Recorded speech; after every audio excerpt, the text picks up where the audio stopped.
So I recently made a video talking about the Hollywood Blacklist, and in that video I had asked if you want me to share more details about it, and I got a comment asking for more details, so here I am sharing more details. The reason I'm sharing details is because, like many movie fans around the world, I am a huge fan of Hollywood movies, and I'm also a big fan of the history of Hollywood, which includes, unfortunately, periods which did include political excesses, one might say, or certainly a lot of political attention. And many stalwarts of Hollywood were believed to be communist sympathizers, rightly or wrongly. I would not be adding any opinion here. Whatever I'll be saying in the rest of the video will be stuff that has been reported widely in the media.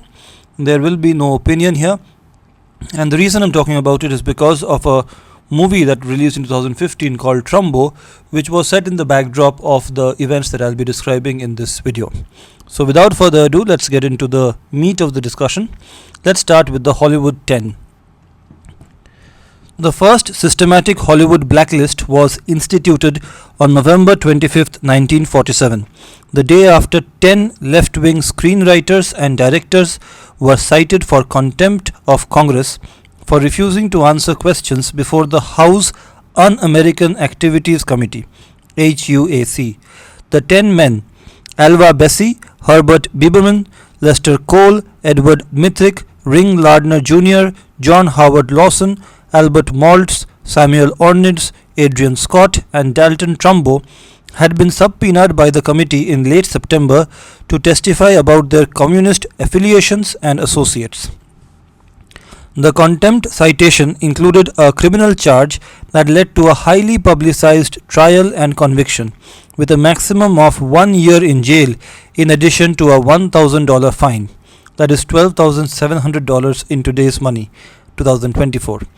The congressional action prompted a group of studio executives acting under the aegis of the Association of Motion Picture Producers to suspend without pay these 10 film artists, initially labeled the Unfriendly 10 but soon changed to the Hollywood 10, and to pledge that thereafter no communists or other subversives would knowingly be employed in Hollywood. The blacklist eventually expanded beyond 10 into the hundreds. On June 22, 1950, a pamphlet-style book entitled Red Channels was published. Focused on the field of broadcasting, it identified 151 entertainment industry professionals as red fascists and their sympathizers, who had infiltrated radio and television. It wasn't long before those named, along with a host of other artists, were barred from employment in the entertainment field. Now let's get into a bit of background. The Hollywood blacklist was rooted in events of the 1930s and early 1940s, encompassing the depths of the Great Depression, the Spanish Civil War, and the US-Soviet alliance in World War II. The widespread economic hardships in the 1930s, as well as the rise of fascism in the world, caused a surge in Communist Party United States of America membership. Levels had remained below 20,000 until 1933, and then steadily grew during the decade until reaching 66,000 in 1939. Although the CPUSA lost substantial support after the Moscow show trials of 1936 to 1938 and the Molotov-Ribbentrop Pact of 1939, the organization's membership was still well above its pre-1933 levels. With this as a backdrop, the US government began turning its attention to possible links between the CPUSA and Hollywood. Under then Chairman Martin Dice Jr., the HUAC released a report in 1938 claiming that communism was pervasive in the movie industry. 2 years later, Dice privately took testimony from a former Communist Party member, John L. Leach, who named 42 movie professionals as communists. After Leach repeated his charges in supposed confidence to a Los Angeles grand jury, many of the names were leaked to the press, including those of stars like Humphrey Bogart, James Cagney, Katharine Hepburn, Melvyn Douglas, and Frederick March, among other Hollywood figures. Dice said he would clear those who cooperated by meeting with him in what he termed executive session. Within 2 weeks of the grand jury leak, all those on the list except for actress Jean Muir had met with HUAC chairman. Dice cleared everyone except actor Lionel Stander, who was fired by the movie studio Republic Pictures, where he was under contract. Two major film industry strikes during the 1930s had exacerbated tensions between Hollywood producers and unionized employees, particularly the Screenwriters Guild, which formed in 1933. In 1941, producer Walt Disney took out an ad in Variety, the industry trade magazine, declaring his conviction that communist agitation was behind a cartoonists and animators strike. According to historians Larry Kepler and Stephen England, in actuality the strike had resulted from Disney's overbearing paternalism, high-handedness and insensitivity. Inspired by Walt Disney, California State Senator Jack Tenney, chairman of the state legislature's Joint Fact-Finding Committee on Un-American Activities, launched an investigation of Reds in movies. The probe fell flat and was mocked in Variety headlines. The wartime alliance between the United States and the Soviet Union brought the CPUSA newfound credibility. During the war, party membership climbed back up to 50,000. As the Second World War drew to a close, however, perceptions changed again, with communism increasingly becoming a focus of American fears and hatred. In 1945, Gerald L.K. Smith, founder of the neo-fascist America First Party, began giving speeches in Los Angeles, assailing the alien-minded Russian Jews in Hollywood. Mississippi Congressman John E. Rankin, an HUAC member, held a press conference to declare that one of the most dangerous plots ever instigated for the overthrow of this government has its headquarters in Hollywood, the greatest hotbed of subversive activities in the United States. Rankin promised, "We are on the trail of the tarantula now, and we are going to follow through." Reports of Soviet repression in Eastern and Central Europe in the war's aftermath added more fuel to what became known as the Second Red Scare. The growth of conservative political influence and the Republican triumph in the 1946 midterm elections, which saw the GOP take control of both the House and Senate, led to a major revival of institutional anti-communist activity, publicly spearheaded by the HUAC, but with an investigative push by J. Edgar Hoover and the FBI. The following year, the Motion Picture Alliance for the Preservation of American Ideals, a political action group co-founded by Walt Disney, issued a pamphlet written by Ayn Rand and entitled Screen Guide for Americans. It advised film producers on the avoidance of subtle communistic touches in their films. The pamphlet's advice was encapsulated in a list of ideological prohibitions such as don't smear the free enterprise system, don't smear industrialists, don't smear wealth, don't smear the profit motive, don't deify the common man, and don't glorify the collective. On July 29, 1946, William R. Wilkerson, publisher and founder of The Hollywood Reporter, titled his front page Trade Views column, "A Vote for Joe Stalin." In the column, Wilkerson named as communist sympathizers Dalton Trumbo, Morris Rapp, Lester Cole, Howard Koch, Harold Buckman, John Wexley, Ring Lardner Jr., Harold Salimson, Henry Myers, Theodore Strauss, and John Howard Lawson. Over the next 2 months, Wilkerson published more columns containing names of other suspected communists and fellow travelers working in Hollywood. His daily column earned the moniker Billy's Blacklist or simply Billy's List. When Wilkerson died in 1962, his The Hollywood Reporter obituary stated that he had named names, pseudonyms, and card numbers and was widely credited with being chiefly responsible for preventing communists from becoming entrenched in Hollywood production, something that foreign film unions had been unable to do. In a 65th anniversary article in 2012, Wilkerson's son apologized for the Hollywood Reporter's role in the Blacklist and added that his father was motivated by revenge for his own thwarted ambition to own a film studio. In late September 1947, drawing upon the list provided in the Hollywood Reporter, the House Un-American Activities Committee subpoenaed a number of persons working in the film industry to testify at hearings. The HUAC had declared its intention to investigate whether communist agents had been planting propaganda in American films. The hearings began with appearances by friendly witnesses such as Walt Disney, Jack Warner, Gary Cooper, Ronald Reagan, Robert Taylor, and Adolph Menjou. Disney testified that the threat of communists in the film industry was a serious one, and he named specific people who had worked for him as probable communists. Reagan, who was then president of the Screen Actors Guild, testified that a small clique within his union was using communist like tactics in attempting to steer union policy, but that he did not know if those members were communists or not, and that in any case he thought the union had them under control. Adolf Menju declared, "I am a witch hunter if the witches are communists. I am a red baiter. I would like to see them all back in Russia." In contrast, other leading Hollywood figures, including directors John Huston and Billy Wilder, and actors Lauren Bacall, Humphrey Bogart, Henry Fonda, John Garfield, Judy Garland, Katharine Hepburn, Danny Kaye, and Edward G. Robinson, organized the Committee for the First Amendment and flew to Washington, D.C. to protest the government's political harassment of the film industry. Several First Amendment Committee members, such as Sterling Hayden, had assured Bogart they were not communists. During the hearings, a local Washington paper reported that Hayden was in fact a communist. After returning to Hollywood, Bogart used an expletive and shouted at Danny Kaye that they sold him out. The First Amendment Committee was attacked for being naive. Under pressure from Warner Brothers to distance himself from the purported Hollywood Reds, Humphrey Bogart negotiated a statement that did not denounce the First Amendment Committee, but said his trip to DC had been, quote, ill-advised, even foolish, unquote. Billy Wilder told the other committee members that, quote, we ought to fold, unquote. Many of the film industry professionals targeted by the HUAC were alleged to have been in the CPUSA. Of the 43 people put on the witness list, 24 were friendly, some of whom had previously appeared in closed HUAC sessions in Los Angeles. The other 19 were unfriendly or hostile witnesses, who announced they would not give evidence to aid the investigation.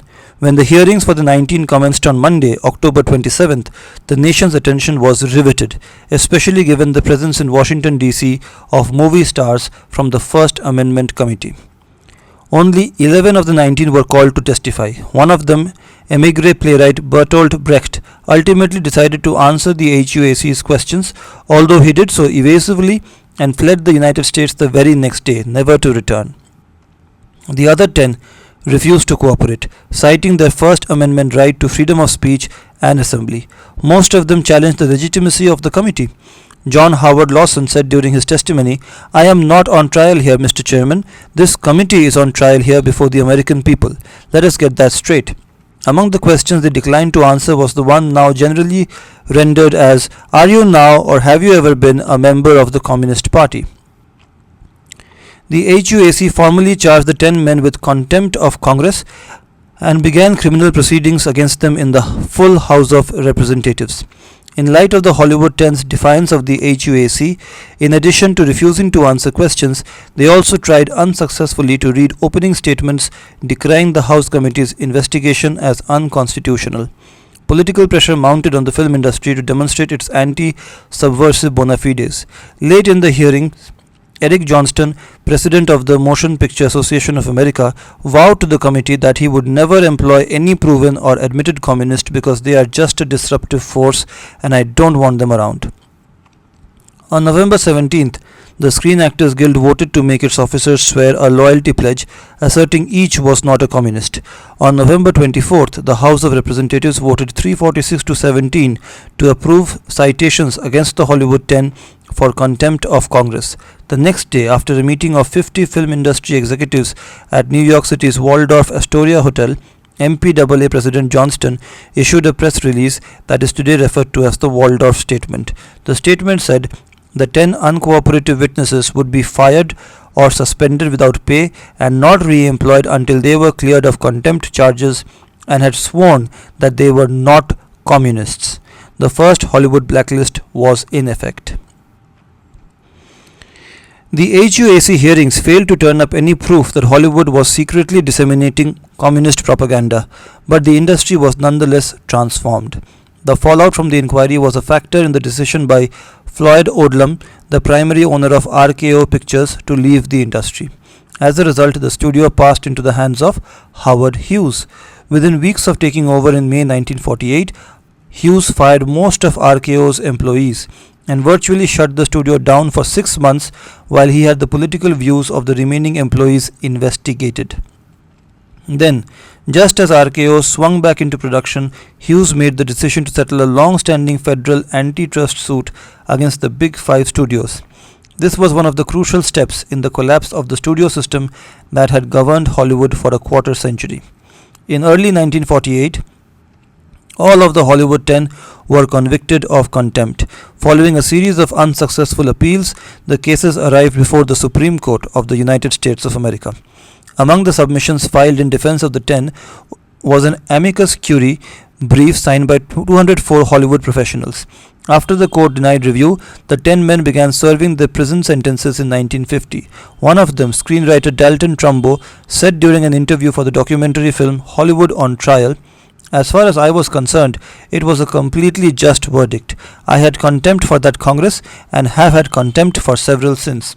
And on the basis of guilt or innocence, I could never really complain very much. That this was a crime or misdemeanor was the complaint, my complaint." In September 1950, Hollywood 10 member Edward Mitrick announced that he had once been a communist and was prepared to give evidence against others who had been as well. He was released early from jail. Following his 1951 HUAC appearance, in which he described his past party membership and also named names, his directorial career recovered. The others remained silent, and most were unable to obtain work in American film and television for many years. Adrian Scott, who had produced 4 of the Mitrick's films, Murder My Sweet, Cornered, So Well Remembered, and Crossfire, was one of those named by his former friend. Scott's next screen credit did not come until 1972, and he never produced another feature film. Some blacklisted writers managed to work surreptitiously using pseudonyms or the names of friends who posed as the actual writers. Those who allowed their names to be used in this fashion were called fronts. Of the 204 who signed the amicus brief on behalf of the Hollywood 10, 84 were themselves blacklisted. There was a general chilling effect in the entertainment business. Humphrey Bogart, who had been a key member of the committee for the First Amendment, felt compelled to write an article for Photoplay magazine denying he was a communist sympathizer. The Tenney Committee, which had continued its state-level investigations, summoned songwriter Ira Gershwin to explain his involvement with the First Amendment Committee, because involvement alone was sufficient to arouse suspicion. A number of non-governmental organizations participated in enforcing and expanding the blacklist. In particular, the American Legion, the conservative war veterans group, was instrumental in pressuring the studios to ban communists and fellow travelers. In 1949, the American division of the Legion issued its own blacklist, a roster of 128 people who it claimed were part of the communist conspiracy. Among the names on the Legion's list was that of playwright Lillian Hellman. Hellman had written or contributed to the screenplays of approximately 10 motion pictures up to that point. She was not employed again by a Hollywood studio until 1966. Another influential group was American Business Consultants Inc., founded in 1947. In the subscription information for its weekly publication Counterattack, the newsletter of facts to combat communism, it declared that it was run by a group of former FBI men. It has no affiliation whatsoever with any government agency. Notwithstanding that claim, it seems the editors of Counterattack had direct access to the files of both the Federal Bureau of Investigation and HUAC. The results of that access became widely apparent with the June 1950 publication of Red Channels. This Counterattack spin-off listed 151 people in entertainment and broadcast journalism, along with records of their involvement in what the pamphlet meant to be taken as communist or pro-communist activities. A few of those names, such as Hellman, were already being denied employment in the motion picture, TV and radio fields. The publication of Red Channels meant that scores more were placed on the blacklist. That year, CBS instituted a loyalty oath which it required of all its employees. Jean Muir was the first performer to lose employment because of a listing in Red Channels. In 1950, Muir was named as a communist sympathizer in the pamphlet and was immediately removed from the cast of the television sitcom The Aldrich Family, in which she had been cast as Mrs. Aldrich. NBC had received between 20 and 30 phone calls protesting her being in the show. General Foods, the sponsor, said that it would not sponsor programs in which controversial persons were featured. Though the company later received thousands of calls protesting the decision, it was not reversed. In 1951, with the US Congress now under Democratic control, HUAC launched a second investigation of communism in Hollywood. As actor Larry Parks said when called before the panel, "Don't present me with the choice of either being in contempt of this committee and going to jail or forcing me to really crawl through the mud to be an informer. For what purpose? I don't think it is a choice at all. I don't think this is really sportsmanlike. I don't think this is American. I don't think this is American justice." Parks ultimately testified, becoming, albeit reluctantly, a friendly witness, and found himself blacklisted anyway. The legal tactics of those refusing to testify had changed by this time. Instead of relying on the First Amendment, they invoked the Fifth Amendment's shield against self-incrimination, although as before, Communist Party membership was not illegal. While this usually allowed a witness to avoid naming names without being indicted for contempt of Congress, taking the Fifth in one's HUAC testimony guaranteed membership on the industry blacklist. Historians sometimes distinguish between the official blacklist, that is, the names of those who were called by the HUAC and in whatever manner refused to cooperate or were identified as communists in the hearings, and the grey list, those who were denied work because of their political or personal affiliations, real or imagined. The consequences of being on either list were largely the same. The grey list also refers more specifically to those who were denied work by the major studios but could still find jobs on Poverty Row. Composer Elmer Bernstein, for instance, was called before the HUAC when it was discovered he had written some music reviews for a communist newspaper.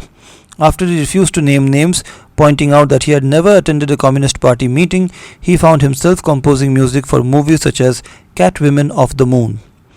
While there were film artists like Parks and Dimitrik, who eventually cooperated with the HUAC, other friendly witnesses gave damaging testimony with less apparent hesitation or reluctance, most notably director Elia Kazan and screenwriter Bud Schulberg.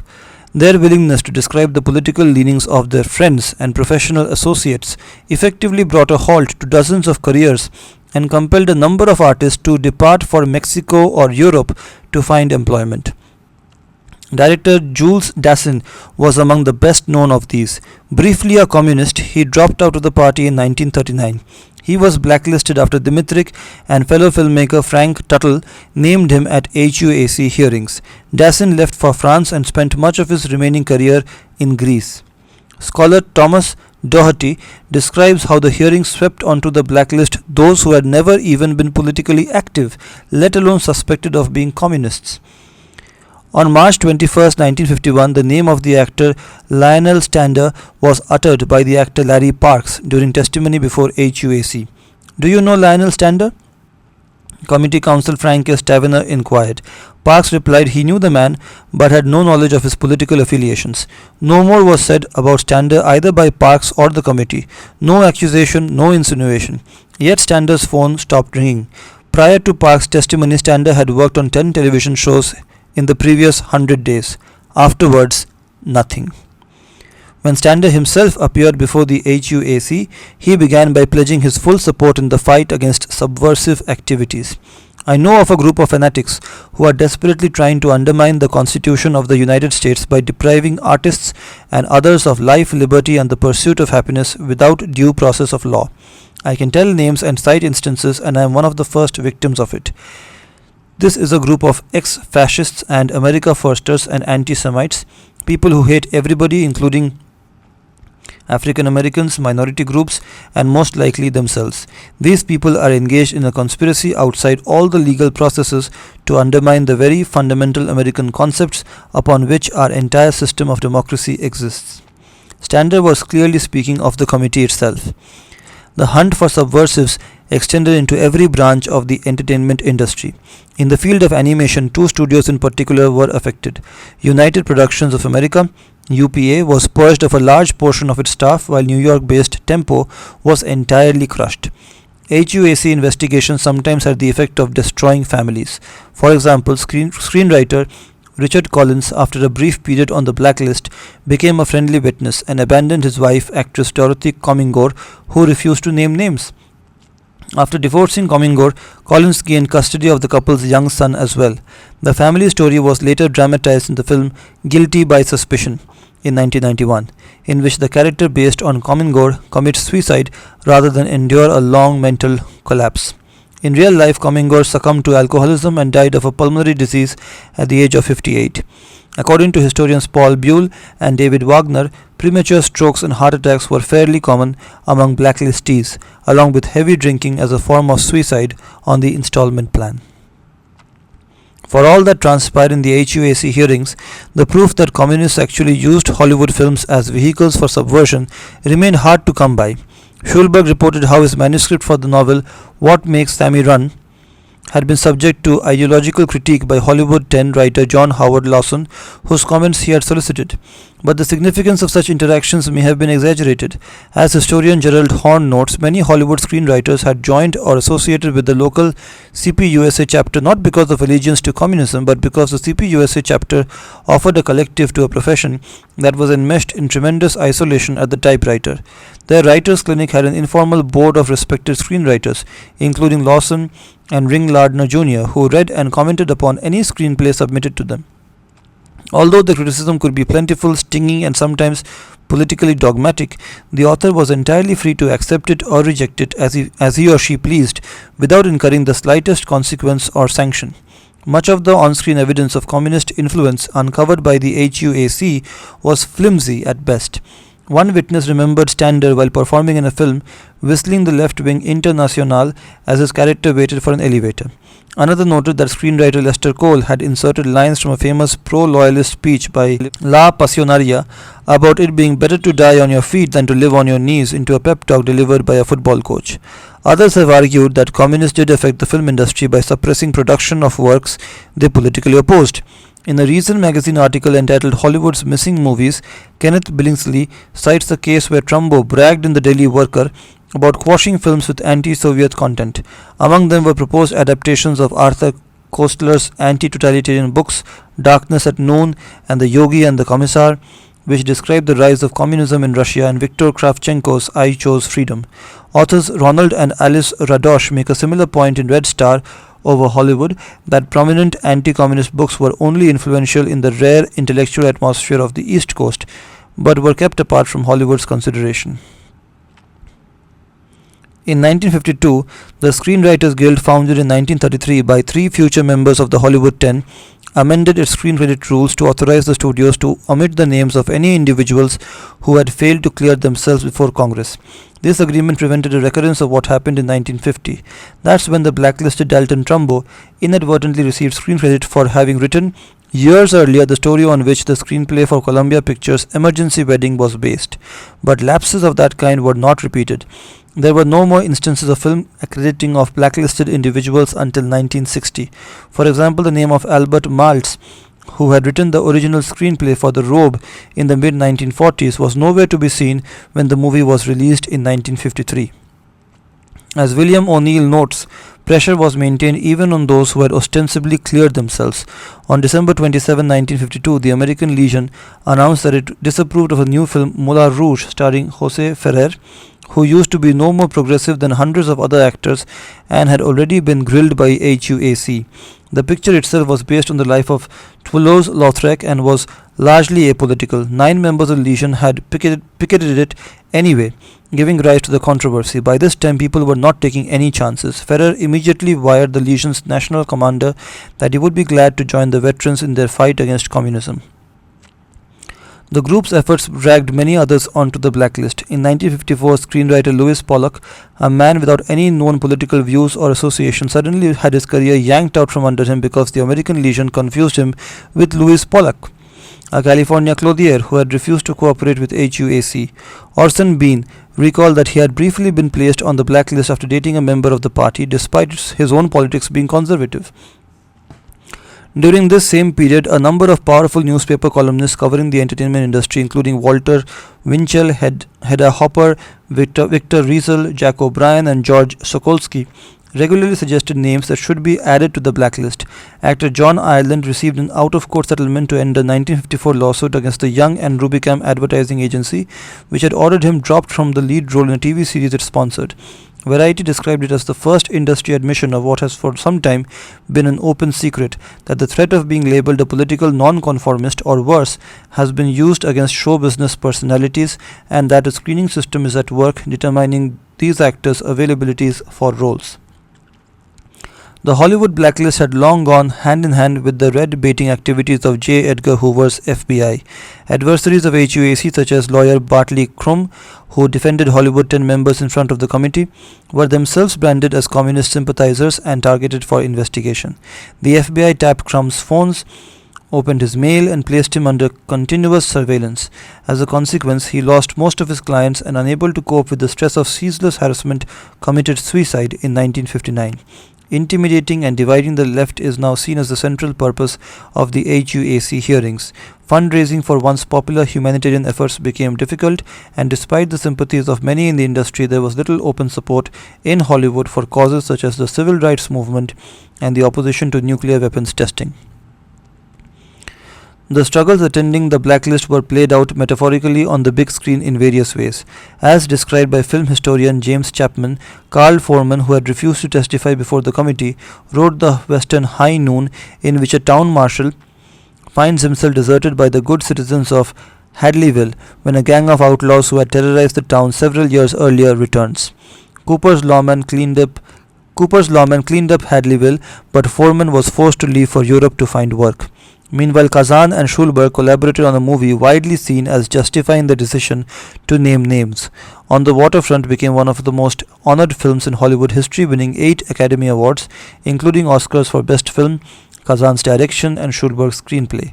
The film featured Lee J. Cobb, one of the best-known actors to name names.